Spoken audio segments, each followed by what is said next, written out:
We got new episode of Bay Area Hip Hop 41510 show. Very special guest. We got the new standard in the house. I'll let you guys introduce yourselves individually. Man, it's King NTG, Richmond, California's finest. What's up? It's DJ D Sharp, East Oakland's finest. You know what I'm saying? Bay Area. I appreciate you guys coming through. Shout out Willie Joe, Team Bay Area. Willie Joe. Our brother. Bringing up him is just, I just brought him up to say, how did you guys even come together? What made this project get started? Man, I've been knowing Sharp almost 20 years. I mean, it's been my dog forever. And we've always known what we do in the artistic space musically, but we just never got around to working. Just on two different paths, two different trajectories early on. But right now, it seemed to make the most sense. How we got together on this project is I linked up with Willie Joe to do like a mic drop for Team Bay Area, and Sharp's studio happened to be exactly where we were. And I'm like, damn, Sharp, what you doing over here, bro? And find out his lab is right there. And Willie Joe was like, man, y'all ain't never did nothing, and so he put the bug in both of our ears that day. And we was like, that's a no-brainer because we've been wanting to work with each other. It was just the timing was right. I had took 7 years off from music, as a lot of people know from previous interviews that I've done. But in 2024, I came back, and so I had found a new wave of passion to create, and it was just perfect timing, man. God's timing, honestly, for real. And once we locked in right there, we got to work. We never looked back. Well, I'll say I love the project, man. Thank you. Thank you, man. That's some real hip hop. Thank you, man. It really takes you back. I just, I don't want to say. I hate when people say that. It's like sounds like some East Coast shit, but it's like some true East Coast. You can say if that's what if that's how it make you feel. Yeah. But that's what it is. Like what we want to do, and I think what we did is we wanted to bridge the gap in hip hop, Bay Area wise, right? So like, we all know the Bay Area got a sound. It's, you know what I'm saying? Mm-hmm. It's 95 to 107 BPMs. You know what I'm saying? It's hyphy. It's turned up. It's like slap. It's like bop, bop, bop, bop. You know what I'm saying? And we could do that too. Like we could go there. You know what I'm saying? But we both cut from a cloth where like we just like etched in hip hop. So when we came together and I was sending him beats, the beats that he was picking too was crazy to me. I was like, damn, you like that? Like it was beats I didn't even want to send him that he got on that became some of my favorites from the project. But where I'm going is we wanted to make a record not just for the Bay, but for like the whole world. Yeah. You know what I'm saying? So for you to say that, it's cool. You know what I'm saying? And to chime in on that and piggyback off of that, like I feel like if you're a hip hop head and you value the genre of hip hop, and the culture of it, you're gonna do a background check, and it's gonna take you back to the East Coast. If you're really reverse engineering hip hop, you're gonna go back to the East Coast undoubtedly. And so, I did that early on in my childhood and my teen years, and I studied and I traced hip hop back to the East Coast. And when I heard it, I just always felt like the lyricism always was like elite coming from there. And I love music. I love every region's music. But it always felt powerful to me to say something powerful that can affect somebody in their daily life. And so I felt like East Coast hip hop for a long time did cater to that. And then there came Tupac, and Tupac ended up becoming my favorite lyricist when it came to pouring passion and feeling and emotions into his music. And so I feel like I'm kind of like a blend of, the origins of East Coast hip hop and what I idolized Tupac for. And that was like speaking from the heart and being passionate about what he was saying and just doubling and tripling down on everything with no regard, you know what I'm saying? So I feel like we got a universal sound with what we doing. And we was shooting for the moon. We wasn't even Sure. we wasn't thinking about surface, you know what I'm saying? We thinking about how do we get to the globe, you know what I mean? And so it just came out the way that it did, you know what I'm saying? No, I love it. I love it. We'll get back to the project in a second, but just for people who aren't familiar with each of you, we'll start with Sharp. How'd you become the official DJ for the Warriors, man? That's huge. I became the official DJ for the Warriors probably in 2012. Okay. But I was doing stuff for the Warriors before that, prior to that. The Warriors had a DJ by the name of DJ Solomon. Okay. Rest in peace. Solomon had passed away. So then when he had passed away, it was like, I was the next up, kind of. Okay. So that's how it happened. And I just want to ask you, because I know that you play a lot of Bay Area music, which is dope. Like, do you just play what you like, or are you consciously trying to like put certain artists out there from the Bay? Well, I mean, I think, when I started with the Warriors and just doing sports, 'cause I was doing A's, I was doing Raiders, I was doing, different sports teams. But like, what was the main thing that they always wanted was like kind of like old school and kind of like just family friendly stuff. And it was sprinkles of hip hop, you know what I'm saying? And then I was just kind of like, giving the hip hop here and there, like just kind of giving them tastes of hip hop here and there. And then they would see the crowd react to it, and then they're like, okay, cool, that song you played, it's okay, cool, go ahead, play that again, or that's cool, go do that. So that's how it kind of happened. But always, like, and I can't take credit for this, but from Oracle all the way through Chase, even now, there was the music director is the one who ran the music up and down the court. So they always played hip hop. But so I would usually play like the breaks, like the timeouts and stuff like that. I play on the court, like when the warm-ups, then I do like the breaks, like timeouts and stuff like that. I've done a few halftime shows, so that's really when I play. But it's always a foundation in Bay Area hip hop, because I feel it's important to, it's our culture, so. Yeah, no, I love it, and it's like the Warriors got so many national TV games that it gets a good look all over the place. And then King NTG stands for formerly Neo the Gift, right? Yeah, for sure. So couple of different things. Neo the Gift, next to God, next generation. Next to God, not meaning that I believe that I'm next to God, but being next to God is where I strive to be when it's all said and done. Okay. Can you just talk a little about how you started rapping? Man, I've always been like I was like kind of like a childhood prodigy when I was a kid. I started off singing, and I think I picked up on hip hop around age of 6. My older brother, he's 6 years older than me, he started off freestyling, and so we would freestyle, press and play and record on like little boom box or whatever. Balls tapes. Yeah, and just we would freestyle and say whatever was coming to mind, and I think I got pretty good around 9, and that's when my brother thought that I was cheating during the freestyle sessions. He thought I was writing, and I didn't know what, I thought writing was cheating. So I was like, I don't write, like, what are you talking about, So he bought me my first pen and pad, and he was like, I want you to write down your thoughts. And I wrote my first rhyme when I was 9 years old. And then I recorded my first song when I was 14, because at that time I had got real good for my age. And after that, man, it was we had mixtapes in the streets. I was always linked to like older cats. I always ran with older cats, and I was like the baby that you couldn't push into the house. I'm going wherever y'all going, because in my mind I'm 8 feet tall and 20 years old at 13, 14. You know what I'm saying? So. Being around older guys whose minds were sharper, their lives were a little more mature and fast, it helped my wisdom speed up a little bit, a little faster than my peers in the way that I was living. I was living a little faster than my peers, so I dropped my first album officially at 18 years old. But music was just always in me. It kind of like chose me a little bit. You know what I'm saying? Okay. And Sharp, how'd you get into music?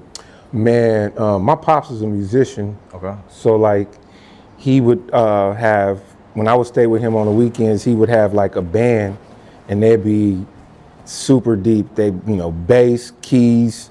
Well, he played keys, but bass, keys, guitar, drums, horns, and they turn up the whole neighborhood. They just be practicing rocking, and he would, do little stuff around the town and do all that stuff. But that's how I kind of like just watching him, and just kind of like at the same time, the DJ thing was right there too, because my mom was dating this dude who was a DJ.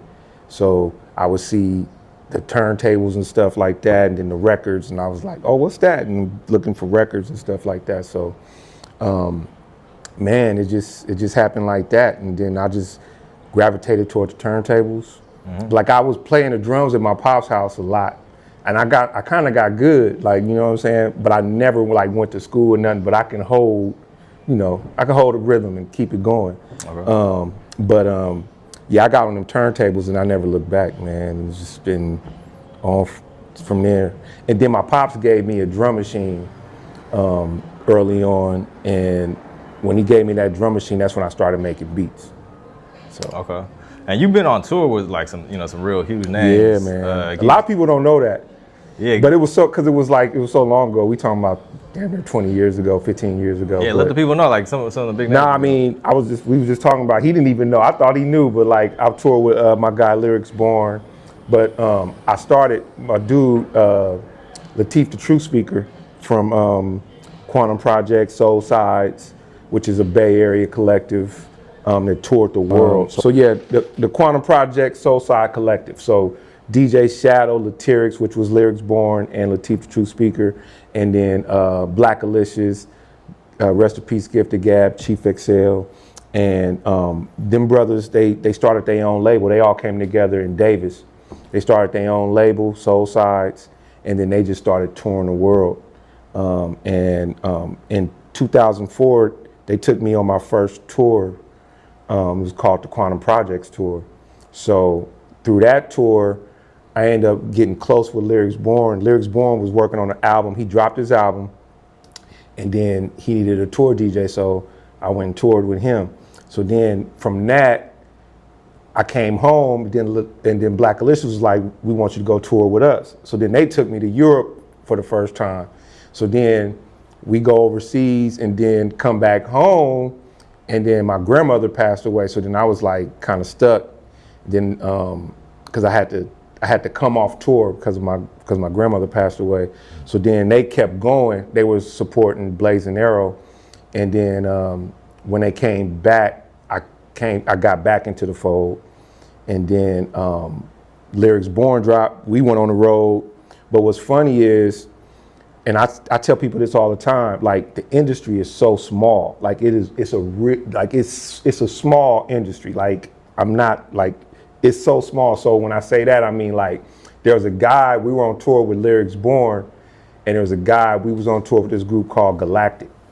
And shout out Galactic, they used to take us out all the time, but I'm talking about, theaters all across the country. We on tour with them. So, but there was a guy on the Galactic's team who he used to just do their monitors. He was the monitor engineer. And this dude ended up becoming the tour DJ for Kelly Rowland later on. Oh, wow, okay. And I was the only DJ he really knew. So he called me, and then I auditioned for Kelly Rowland over the phone, and then I started touring with Kelly Rowland. And then, but even before Kelly Rowland, I was doing Flipside, which is from here. And I got that through Lyrics Born because we was rehearsing at Soundwave. Like, it's crazy. Like, I mean, I can go on, but like, it was Kelly Rowland, then it was Lauryn Hill through Kev Choice. Like, we went on a tour with Lauryn Hill. I toured with this group called Peepin' Time. We went on the first tour with Gnarls Barkley. It's crazy. Like, it's insane. Like, Akon through Flipside, and then Gwen Stefani. Like, we stayed on the road with Snoop and The Game, and we stayed on the road. My brother got a resume, bro. Crazy resume. That's amazing. But yeah, like, so fast forward back to the project. You guys got any videos out or anything like that?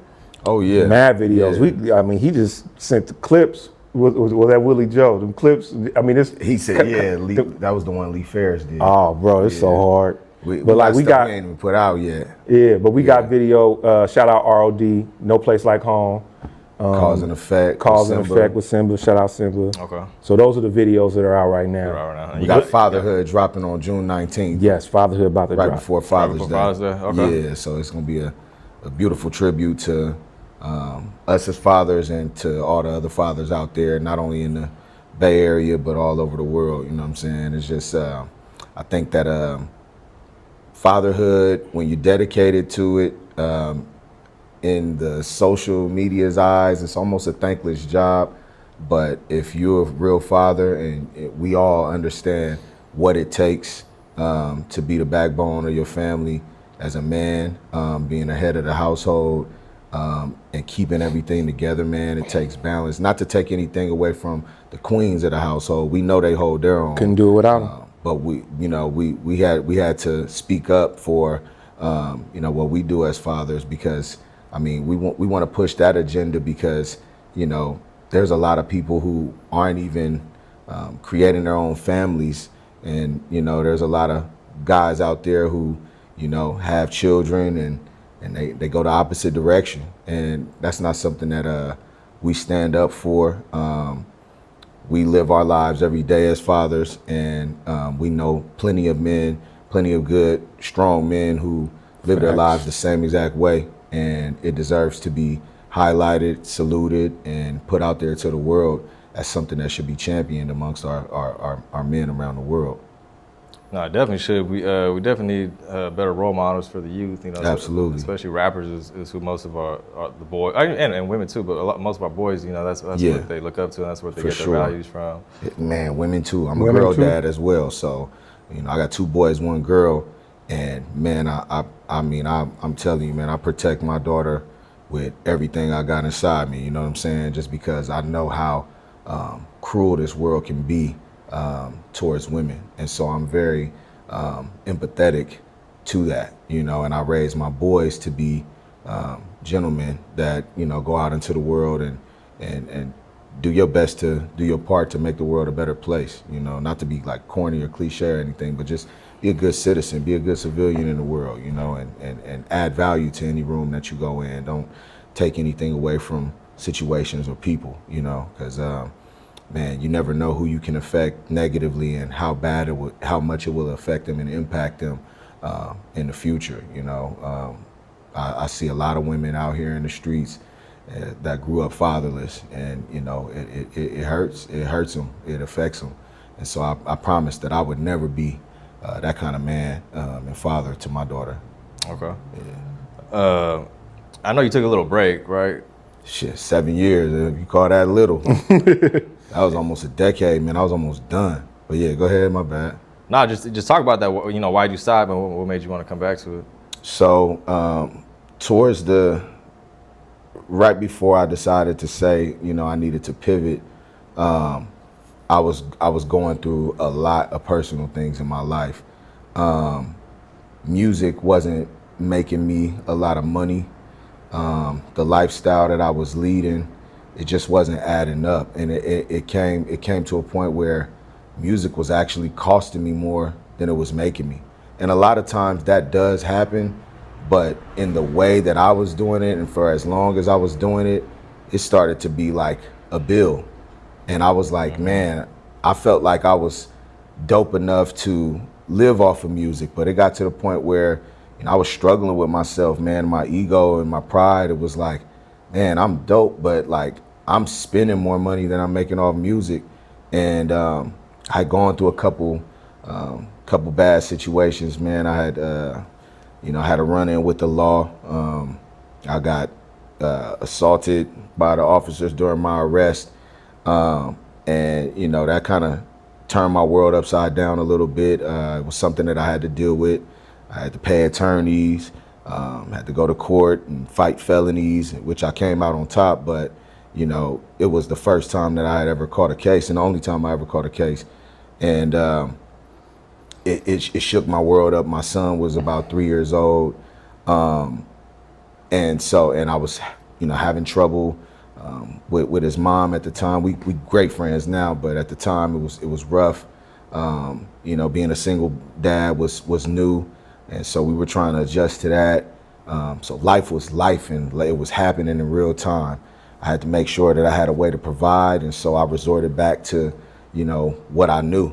And unfortunately, those weren't the right things, and I paid a price for it. And so, I tried a couple moves after that didn't work out, and I quit the streets cold turkey.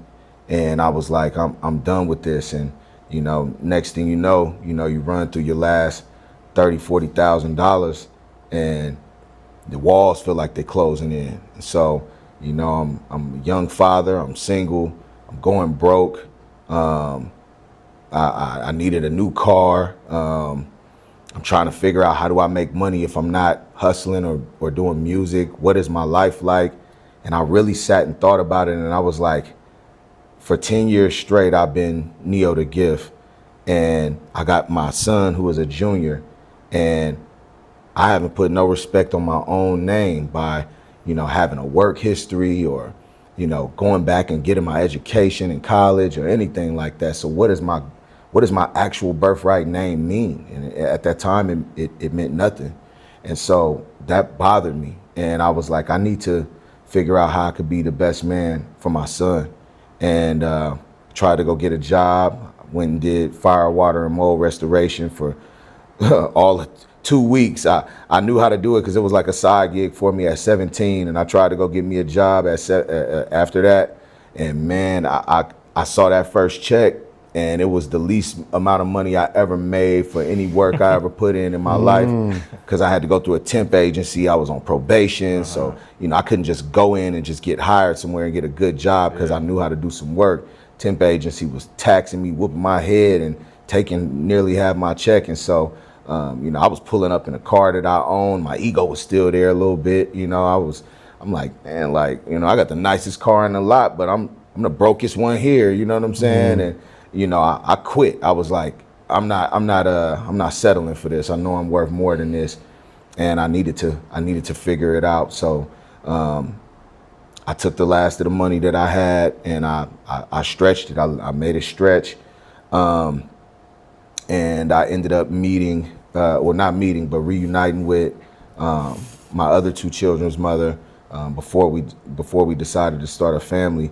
and meeting her really changed my life and started to give my life new meaning, because I had a vision in my mind of how I wanted to live my life. I wanted to live my life as a father, as a husband, with the house and the Benz in the driveway. That was my dream.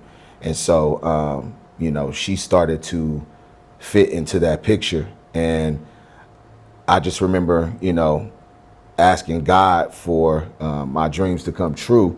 And I knew right then and there that I wasn't ready to be a husband and be a family man. I needed to change things about my personality, about my character. And I started to pray, for things and people to be revealed to me.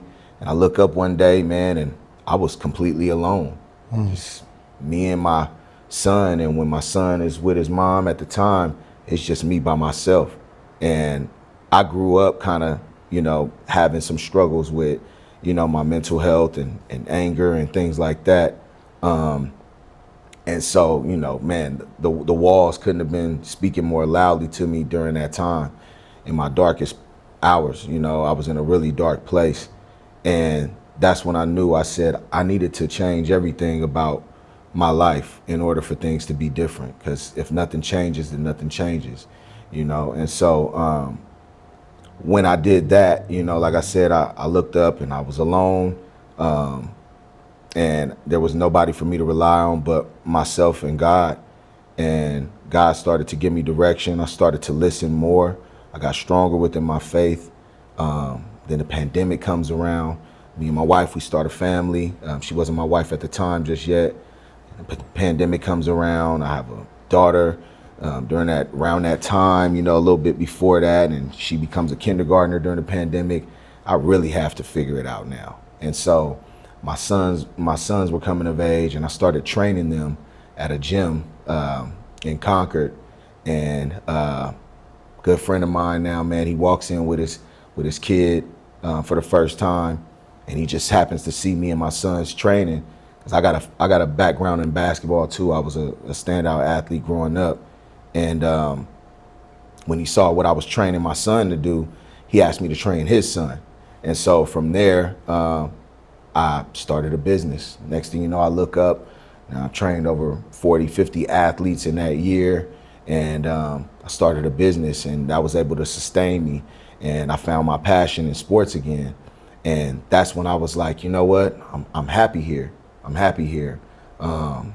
During that time, 33 years old, during COVID, I get diagnosed with type 1 diabetes. That was something that you're supposed to get, usually you get diagnosed with that as a child in your youth. And I got it at 33. And, you know, I don't have the one that you get from just living an unhealthy lifestyle. I got the one that's genetic. And so I was fighting for my life in the ICU for 4 days because I didn't know that I had it. Was on the verge of being in a diabetic coma. Wow. And it was tough, you know. I was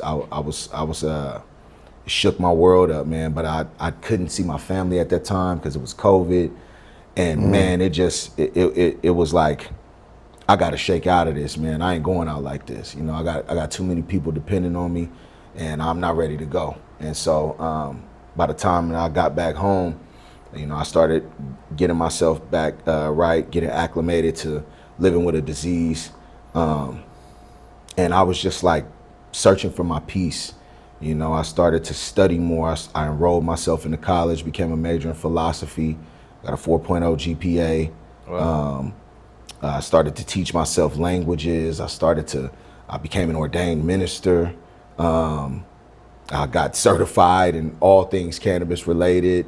I mean, I just went on a tear with like trying to figure out, trying to learn knowledge and gain wisdom through experiences. And I found peace in that. And I was like, I'm done with music, you know, but I never announced it to the world because I was like, once you say you're done, they're gonna hold you accountable for that. So I never publicly said it. Plus I had disappeared from social media for years anyway. And I was like, there's nobody to explain this to. I'm not even gonna leave it up for public opinion. And then 2024, man, I'm gonna just jump, you know, into the story a little further. But 2024, I woke up at 3 a.m. and, you know, God told me to just inspire me to write, you know, and I went to the garage and I turned on a beat and I wrote everything that I felt in that time. And that ended up turning into 4 songs that I recorded in one take.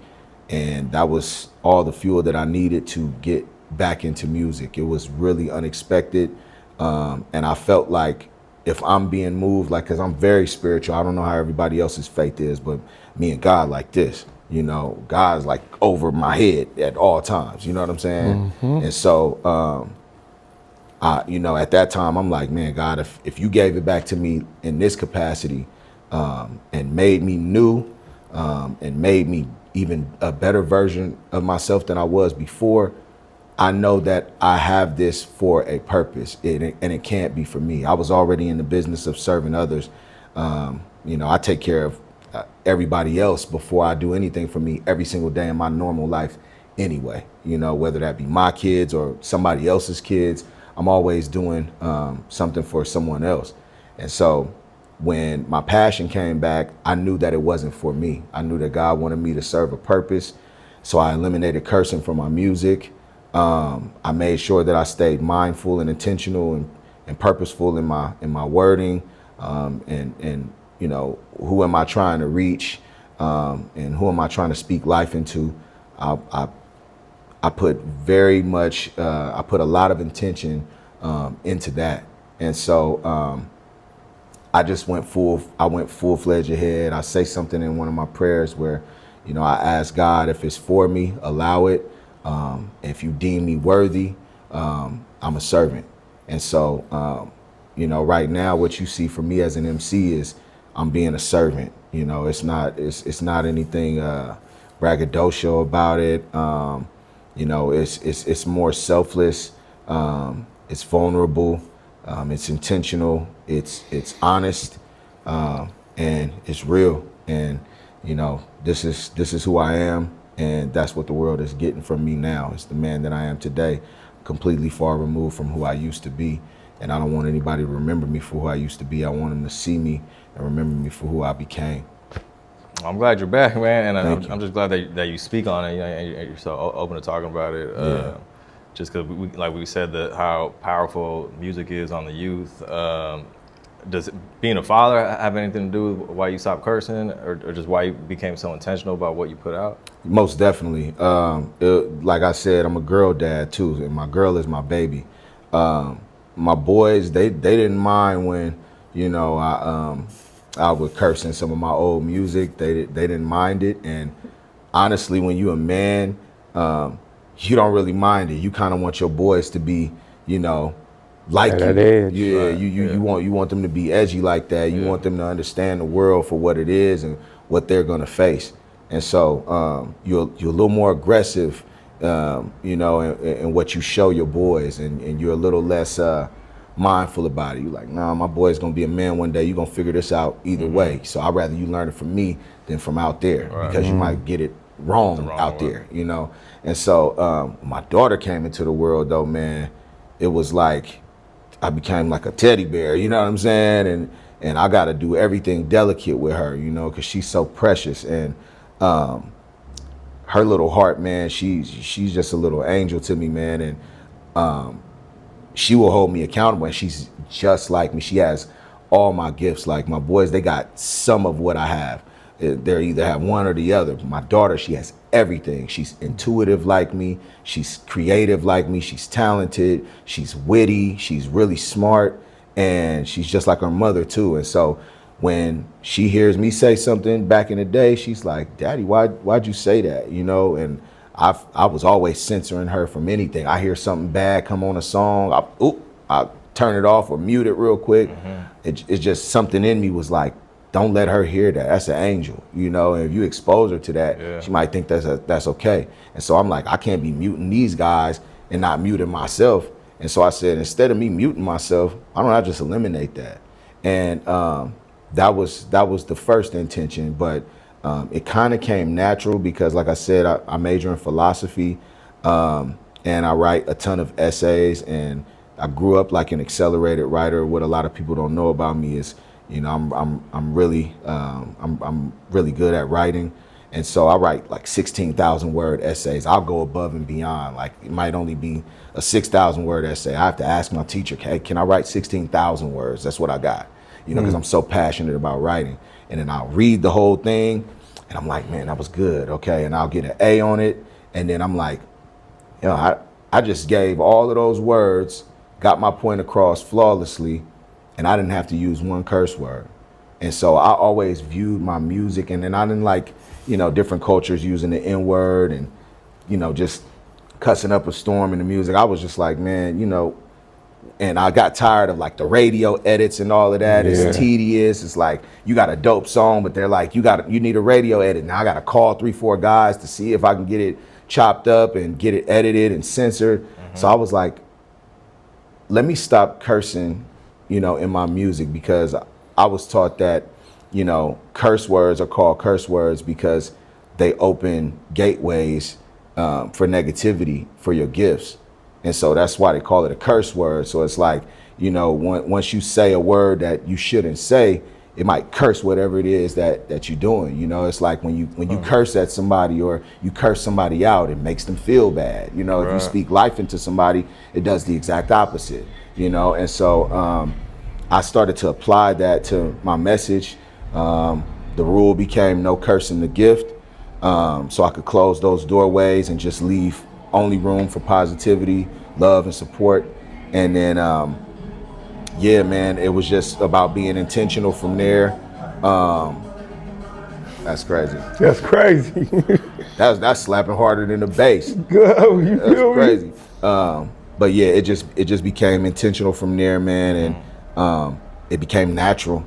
It became natural, and like I said on an interview before, like I speak, I rap like if I had to rap this in a suit and tie, standing at a podium, addressing the world. You know, I can say what I need to say without censorship, without anybody having a, you know, you can have a difference of opinion in my opinions, but you know, you can't look at me and think that I'm someone that's negative. You know, I'm just trying to push the culture forward and move the needle in a positive way, and just keep going in forward direction, man, and inspiring the youth, and you know, even inspiring the generations that are raising kids, you know, to say, hey, you should listen to a brother like this who is mindful about that, and he's taking a completely different route to get his message across and push his art.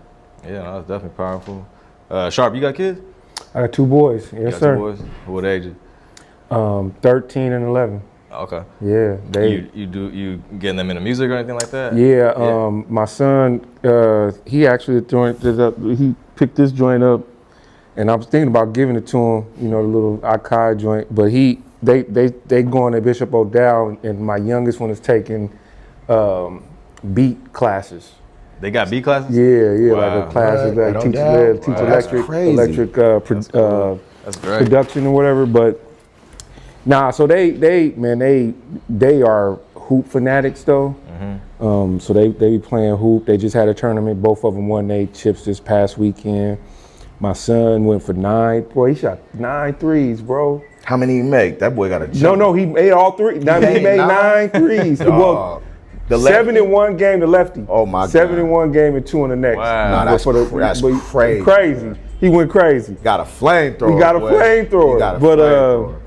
No, so I'm real proud of them, bro. Yeah. And they real cool. My oldest one is he modeled for Gap, so like he was getting a lot of visibility with that. And then my youngest, he's just a dog, man. Like but he's still our baby. You know what I'm saying? So. No, I love them, man. They my everything, and it's like he was saying, like, you know, you definitely want them to have that edge. Like I'm learning, like it's crazy too, cause like with my 13-year-old, not so much with my 11-year-old, but like with me and my 13-year-old in the car, I let the curse words go. Right. You know what I'm saying? Because I don't want to turn you up a little bit. Yeah, let me turn you up just a little bit. Yeah, just a little bit. Uh-huh. Might throw on some NWA for him or something. You know what I'm saying? This Ice Cube right here. This, watch Friday with him or something. Yeah. Because when I was coming up, I was sneaking watching Scarface, watching all of these movies, like the Fridays and all, like these movies that was like you're not supposed to watch. Eddie Murphy. All the movies he was doing, all the stuff they was doing. So, I mean, you want them to have that edge, but you also want to make sure that they grow up to be gentlemen. Don't go off the edge. Don't go off the edge. You know what I'm saying? So, and I'm real proud of me and my wife and what we've been doing in terms of raising them. So. Cool. So yeah, just getting back to the project, to the new standard. Like I was saying, it just kind of brings me back to a different time, to a time when there was a producer and a rapper, and they did the whole project together because it's an actual project. It's an album. It's a project. It's a complete project from start to finish. Yeah. Where nowadays, everybody is. You could tell they emailed the beat. Someone sent the verse online or whatever. So can you just talk about the process of making this album?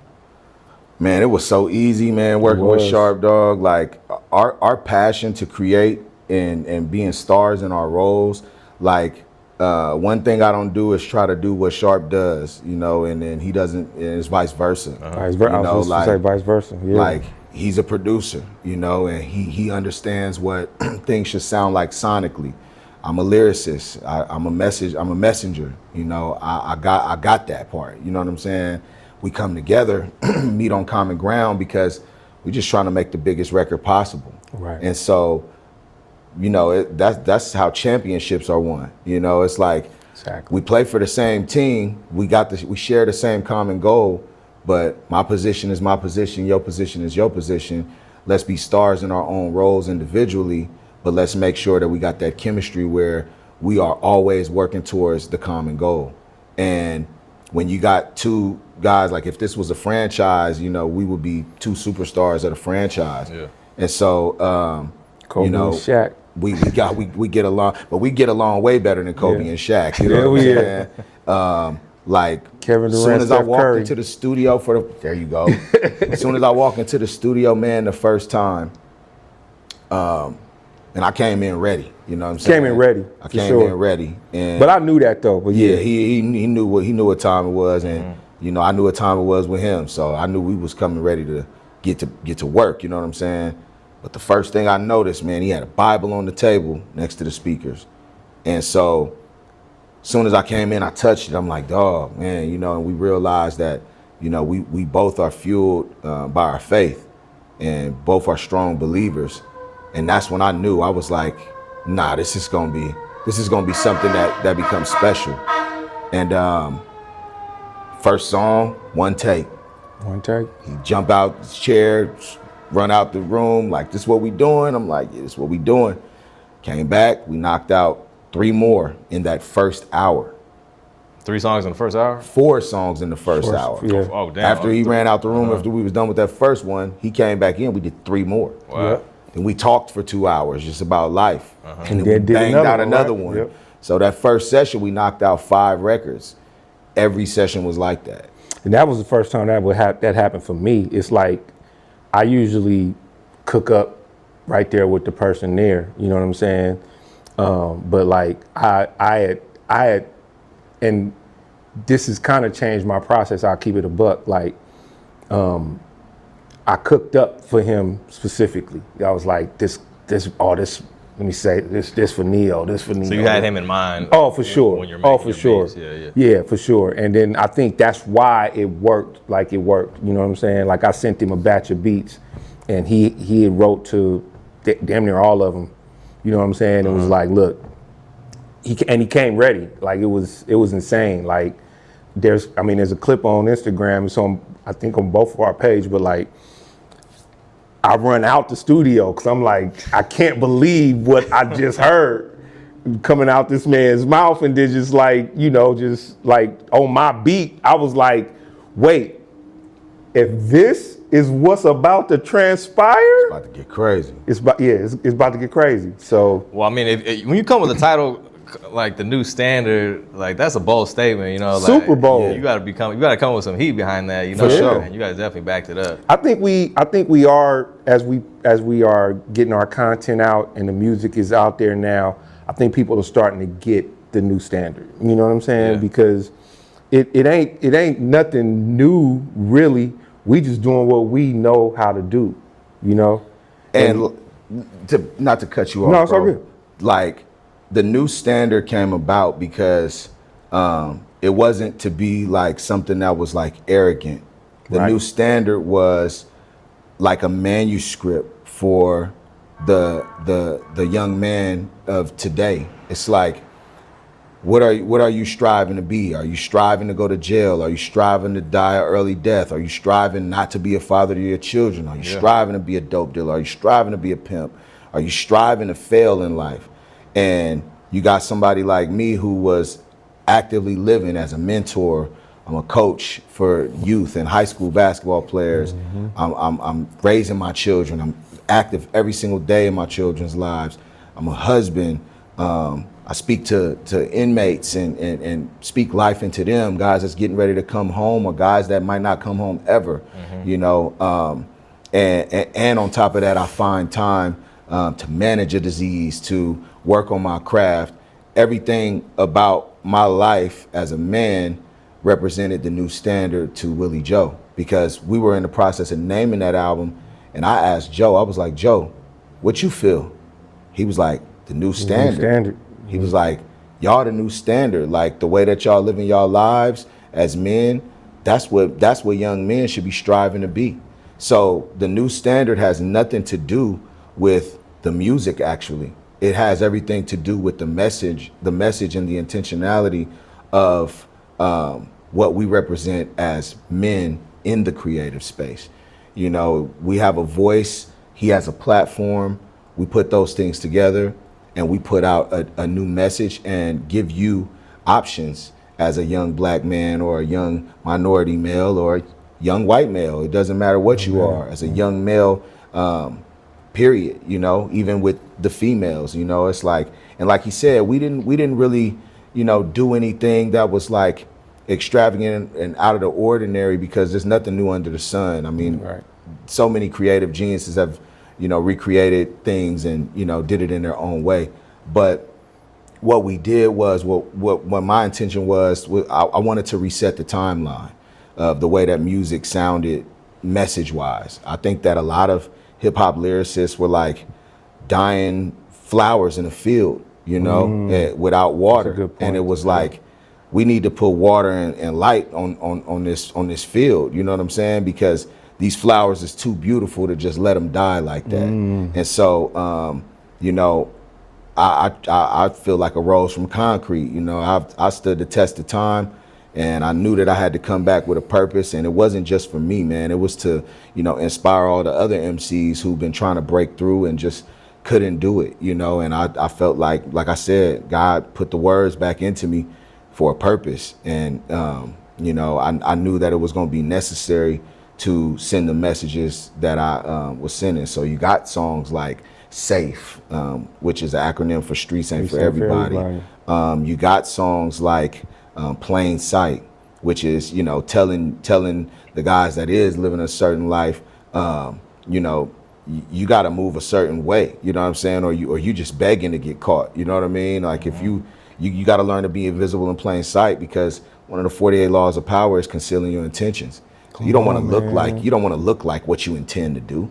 These guys walking around in Pooh Shiesty mask, and it's like, no disrespect to who living like that, but if you're not living like that, you're pushing an agenda or an image that will make somebody perceive you like that, and you sending the wrong message, you sending mixed signals.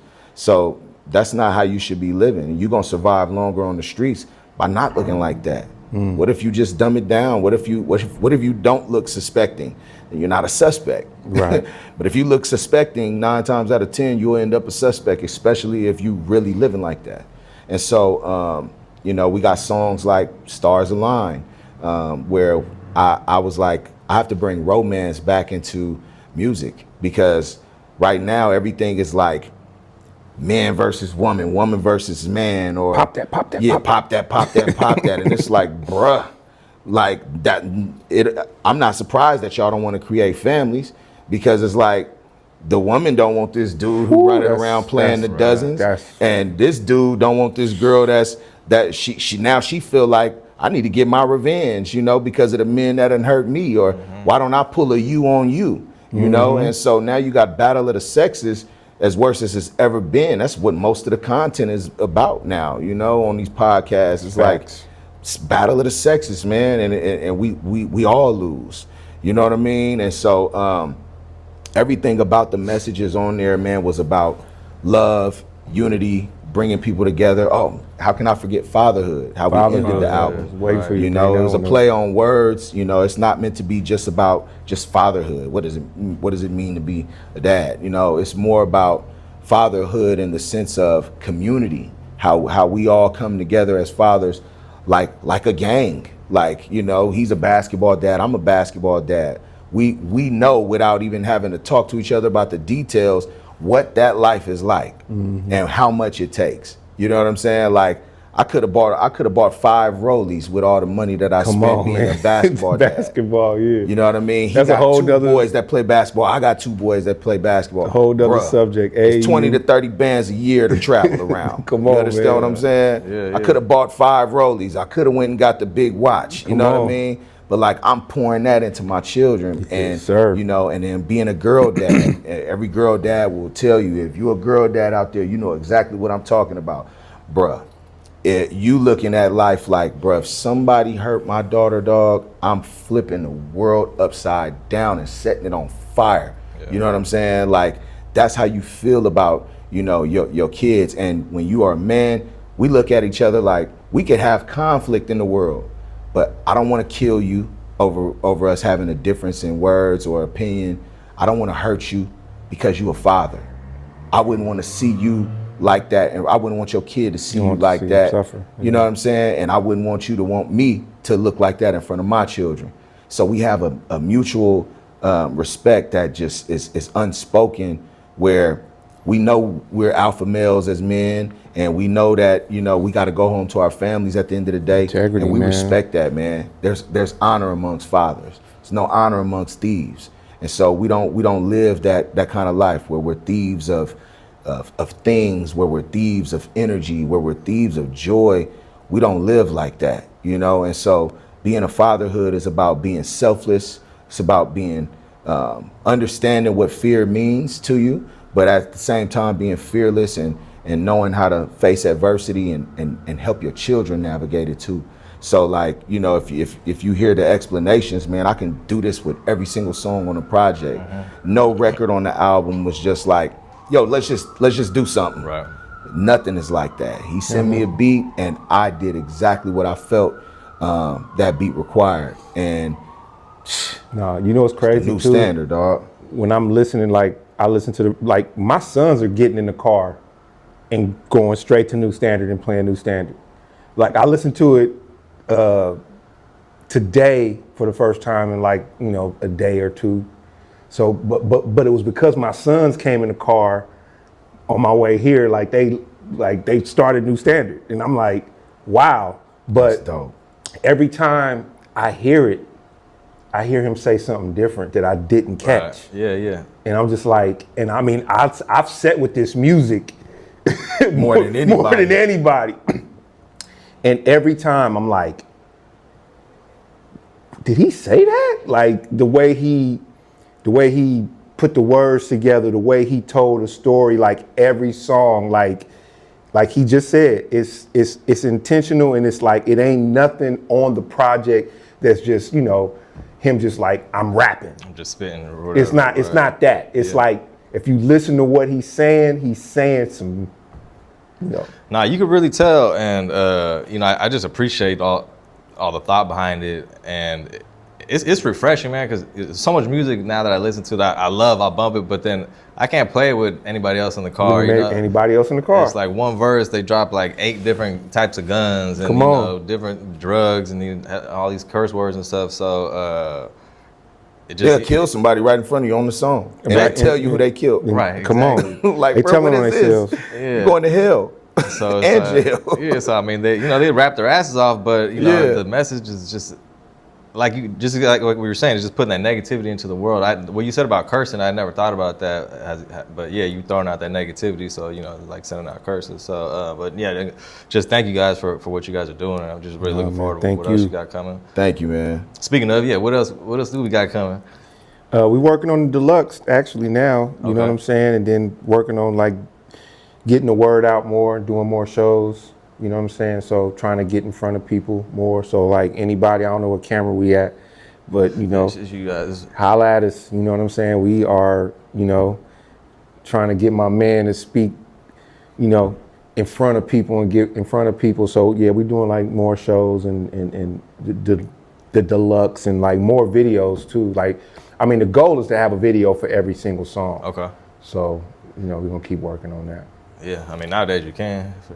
One thing I want to say, man, I want to address like the Bay Area. I don't want to be, I don't know if this is going to be controversial or not, but I believe that it needs to be said, because we put out the album May 29th, and so far so good. It's been getting a lot of love. It's been getting a lot of attention.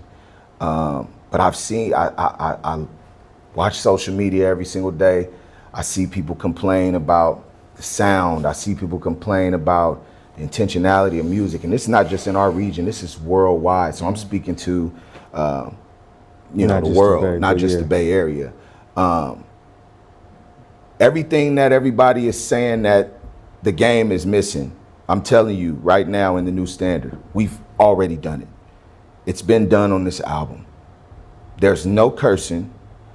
The intentionality is there. The purpose is there, the honesty is there, the music and the art and the creativity is there, the sound is there, the production is there, the mixing and mastering, if you want to go that deep, the story behind it, it's all there. It's all there. So I don't want anybody to go out there in the world and pretend like you don't know that it's already happening because you don't have something to do with it or because you didn't think of it first. Support it, because that's what should be championed. How can you not support somebody who doesn't curse, that's a dedicated father, that's a God-fearing man, that's pushing an agenda that will allow your babies to live for a long time and lead them in the right direction, so that maybe one day when you get older, they can take care of you and they can be responsible for you. Man. So everybody out there that's watching this, don't act like it's not being done in front of you. I haven't seen enough people speak up for what we doing right now. And that ain't even me just being cocky. If you like the music, you like the music, but respect the intention behind it. Respect the intention behind it, because we here. We here. We ain't going nowhere. We ain't going nowhere. God wanted this to happen, and that's why it's happening. And you're not gonna stop what God got for us on this clock and on the menu anyway. You're not gonna stop it. But I'm telling y'all want the Bay Area to be respected on a nationwide scale, on a grand scale. Get behind the Cheering project. for us doesn't mean that you don't have to cheer for that you can't cheer for someone else. But cheer for us, man. Yeah. Cheer for us, because I'm glad we're you here said for that, y'all. bro. You know what I'm saying? That's real, because I get frustrated, man, because I'm passionate as an artist. You know what I'm saying? I'm not with none of the fakery, man. And I see a lot of faking going on. Yeah. A lot of faking going on, because guys have a problem looking inwardly.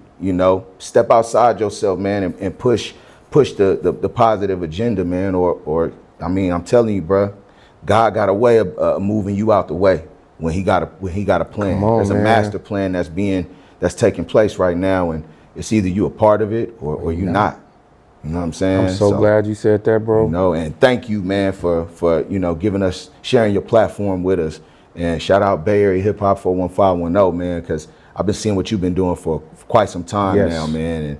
And I always wanted to sit down with you. I could never put a face to the platform. Yeah. And so to do that, to meet you out in San Jose, man, that was dope, man. You got a good energy, dog. And, I'm in support of whatever it is that you're doing too as well, man. I don't care if it's a t-shirt or whatever. What he's saying is true too. Like, I've been seeing you around too, and like you doing your thing. And that's what we need more of in the Bay, is helping each other uplift our platforms, uplift what we doing, support each other. Like he said, you was in San Jose, showing up, just being there for people. You know what I'm saying? Again, like you said it. Me as a DJ, I got a platform. I play a lot of Bay Area music on my platform. Yeah. You know what I'm saying? Like a lot. And I'm on radio, and I'm on, I'm in arenas. So it's like, I'm watching, like he's saying, I'm watching what's going on, and I'm like, I champion a lot of people out of respect, man, out of love, and and this ain't complaining, but I just see what's going on. But because the thing is like, we've heard nothing but good stuff about this project. Mm-hmm. No skips, classic. Mm-hmm. People telling me I outdid myself with the production, but it's because he's on it. You get what I'm saying? Like, that's really what it is. Like, it's like you know what I'm saying? That's the thing too, to the producers. Like, you touched on it earlier too. It's like, producers should always find, an artist that they can rock with, because you're gonna get the best out of that situation.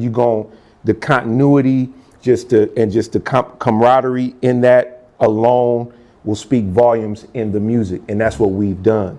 You get what I'm saying? But at the same time, it's like he was saying too, I'm so glad he was saying what he was saying, because you hear it all the time. What we gonna do in the Bay? Why this ain't doing that? Why this ain't doing that? How come they ain't doing that? How come that's over there? Like, we got that. Our album was already done when them conversations even started. Right, which was funny. We already had the remedy. Yeah. We already did the perfect science in the lab and already crafted the cure. That's why it was funny. And we sat back so quietly for almost a year, and we let everybody say what they said, and this is not pinpointing anybody specifically, because there's hundreds of conversations. And people that go on, they rants on social media, whether it's a group of people, individuals, doesn't matter. We see it all. We sat back and saw it all, knowing that we had the remedy, knowing that we crafted the perfect cure, and we didn't get cocky about it. We didn't say anything. But it's like, once we administer the medicine, don't be a gatekeeper to that. Help us administer the cure, bruh. If you're really truly tired of people being sick, or you're sick too. Come on, man. You're part of the problem. If you appropriate it and you don't push the proper message out there, It's being done, bro. It's already been done. Cake been baked already, man. Yeah, come on. You know what I'm saying? We done already did it, and we put all of the effort into it. We did exactly what God told us to do. Now y'all stop standing in the way by and quit making your actions so loud by showing your silence. Yes. Because the silence is deafening at times. Yes. The silence is louder than, the yelling, you know what I'm saying, and the screaming. It's like when y'all create distance, it's like, what are you saying to us? We didn't do anything to you. Speak up for this, man. It's Especially funny if y'all he go say speak up that. for something else. It's funny he say that too, because I'm looking at it. I'm like, well, what did I do?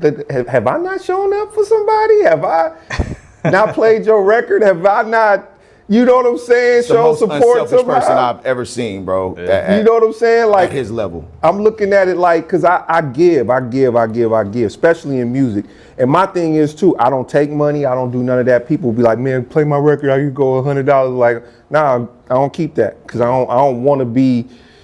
You're not gonna buy me ever. You know be what I'm playing saying? people music before they even know it. Right. People don't even know I be playing their music. You know what I'm saying?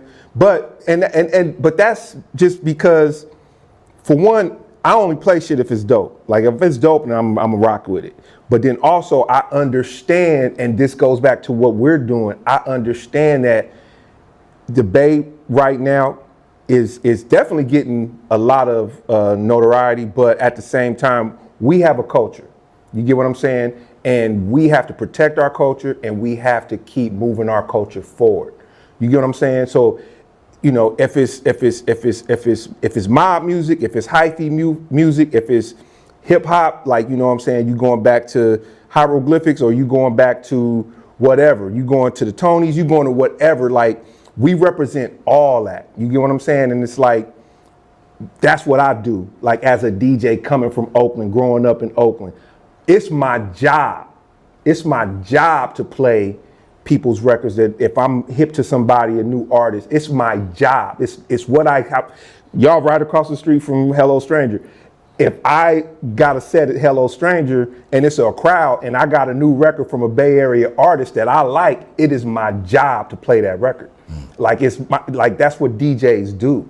You get what I'm saying? Mm-hmm. So, and with our project, we've made that easy for you, DJs. Come on now. We've made that easy for you. We've made it easy for you to listen to it with your children in the car. Right. Yeah. We've made it easy for. It's just a good project, and it would really be dope to see more support from the Bay. You know what I'm saying? Most Even though it's not, we made a record, for what we made it for, but like it would be dope to see more support from the Bay. Cause we love the Bay, man. We love the Bay. And if anybody ever, man, listen, ain't nobody come to me and say I don't support. Man, it hurt when you love something that don't love you back, dog. Come on. You know what I'm saying? Like you don't want to be half-assed with love, And it's like, bro, like we put the love into this project. Man, for the Bay to represent us on that's the crazy. As I'm thinking scale, about it, I really do be playing everybody music. Play everybody music, bro. That drop. You know what I'm saying? Don't even gotta ask him, dog. Don't even gotta ask all the time, bro. You're the most unselfish person that I know. That's crazy. He don't ask nobody for nothing, bro. He just go out there and just gives. You know what I mean? And that was another thing, man. Like I tell him all the time, I'm like, bro, I can't wait to put a bow tie on a ride for you, bro. And just hand you some keys and be like, this outside, dog. You know what I'm saying? Just because, that's what I get from him as a big brother, man. Is like I see him give so much of himself, and he don't even expect you to give him anything in return. You know what I mean? Not that he's not paying attention to what you do from there, but it's like he's not gonna ask you, he's not gonna beg you. He just it's there, bro. And if you're not a selfish person, you'll recognize that within another person, and you'll want to reciprocate that. And so, I mean, man, I watch what he does for the Bay, man, when I go into those arenas, dog, and I watch what he does with other artists and the people that he's produced for and helped, kind of opening up his Rolodex and allowing, guys to benefit from his own connections and platforms that he could just use for himself or charge for these things, these connections. Like a lot of people that I've seen in the past, like there are guys who will absolutely make you pay a fee just for them to tell you who they know. you know, and make an introduction. And I always felt like start doing that. I never really felt, nah, don't even change it. 'Cause God gonna bless you tenfold. I would never do that. I never knew that was wrong until, you know, I met people like him. You know what I'm saying? And you know, and there's not many of them. You know, like he said, this is a small industry. And so there's only very small. It's only a few of them out there, you know, but I would really like to change that, man. I would really like us all to really look at the bigger picture and the grand scheme of things and say, okay, like if we have an artist that has a record that is popular in LA, cool, push that. You know, we got Simba out there in LA. He's on fire in LA. I went out there to kick it with him. They hold him in high regard. We should be pushing that. You know, Larry June is popping everywhere. You know, Detroit love him, New York love him. Everybody love him. Push that out there. Yep. You know, I have a sound that translates to the Midwest, the East Coast, even some down south, and all of Cali. Like, if I could go and represent us in New York, why don't we all champion that? And I can go and represent for us and put on, because it's not just me. There's so many people that God has given the message to that can go out there and benefit from that as well. But if we don't start building these bridges and supporting each other, somebody has to get across. Somebody has to figure out what's on the other side of the bridge. And then we got to establish that connection and work together. Otherwise, we're going to be having the same repetitive conversations with no results for another 10 years. And I can't take it no more. I sat back for 7 years and I watched. It's strength in numbers, man. I watched, man, and I got tired of it, man. And I chose to be the change that I sought, you know? And so, you know, like, man, like I said, man, it hurts to love something that, or somebody that don't love you back. I just wish we could feel that love from all the people that we show love, you know, and stop letting y'all silence be so loud, man, because it's starting to look obvious, man. And it's like, oh, we ain't do nothing but, you know, follow God and try to be the best versions of ourselves that we could possibly be. We ain't stepped on no toes to get ahead. Nothing. Me, I know for a fact that I've never stepped on another man's toes to get ahead at anything in life. Whether that was hustle, whether that was music, whether that was opportunity in different regards, I went and got everything out of the mud and put my feet to the pavement and made sure that my coast was clear. I ain't never stepped on nobody's toes to get ahead or yank somebody down from off the ledge to pull myself up, ever. So I would love to feel that love back from those that we expect it from.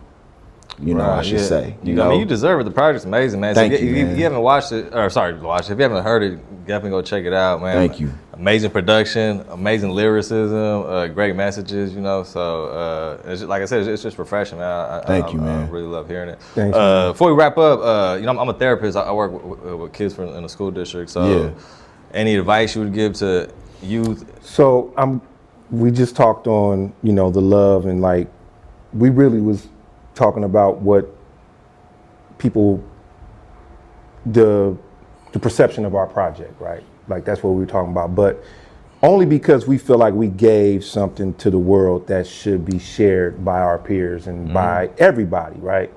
But the one thing I would give kids, and I tell them this all the time, is to do what's on your heart always, but don't ever worry about what somebody else got going on, right? Don't ever worry about, you know, like I do it with my sons all the time. It's like, don't worry that, you know, bro got a jump shot that, you know what I'm saying, that he just got a jump shot that you just work on yours, you know what I'm saying? Or don't, you know, like just be a little more, just stay in the gym longer or whatever, but just like work on you. Don't worry about nobody else. Work on what you got going on, build from within, and stay, I can't express this enough. Stay with God, stay in God, stay in your Bible. Just, you know, that's the only thing I can say. How about yourself? So my wife is a school nurse, and I have a lot of friends who work within the school system. And one thing, man, that really bothers me sometimes is how many kids go through mental health at their age. I mean, so young, man, hurting themselves. And I want to say to everybody that's raising kids, man, make sure you're checking in on your kids to make sure your kid is not getting bullied or to make sure that your kid is not a bully. So the message for me is stop bullying. The Lord does not favor bullies. The world does not like bullies. And the karmic universal law is bullies get bullied. Bullies and get so bullied. we need to stop bullying because it's hurting your babies out there. Stop vaping. Quit messing up your body. Come on. You're too young. You're too young. And man, give your all to going to get your education in school, because what I learned as an adult now is that there's nothing cooler than being a person that's knowledgeable. Nobody wants to be the dummy in the room. And when you become an adult and you feel like the dummy in the room, or you see a dummy in the room, it is the most degrading feeling that you can possibly feel in your adulthood. And it's okay if you don't know something, just don't be a dummy. Being a dummy is pretending to know something that you don't know and being loud about it. But if you don't know something, you can absolutely learn it. So always have an open mind, be receptive of knowledge, be receptive of wisdom, stay positive, okay? And don't go to school 12 years for nothing. Right. Go take care of your business, because what's cooler than being somebody that did everything the right way, and you're knowledgeable, and you go make you a lot of money in your life. The guys who play around in school, they end up in jail, they end up dead, or they end up broke, and they end up being the ones that get laughed at later on in life. So remember, don't bully, don't ruin your body with vaping, and stay in school and do the best that you can and become the best version of yourself that you can possibly be. Appreciate that. There we go. You want to plug any social medias or anything like that before we get out? It's King NTG on Instagram, ITS King NTG. Yeah, just DJ D Sharp everywhere. Okay. DJ at DJ D Sharp. All right, well, hey, make sure you go check out the new standard. It's dope. You will not be disappointed. Thank you both for coming. Thank you, man. Appreciate Much it. love and respect, dog. Yeah. Much love, family. Appreciate it. Appreciate you. All right. Thank you.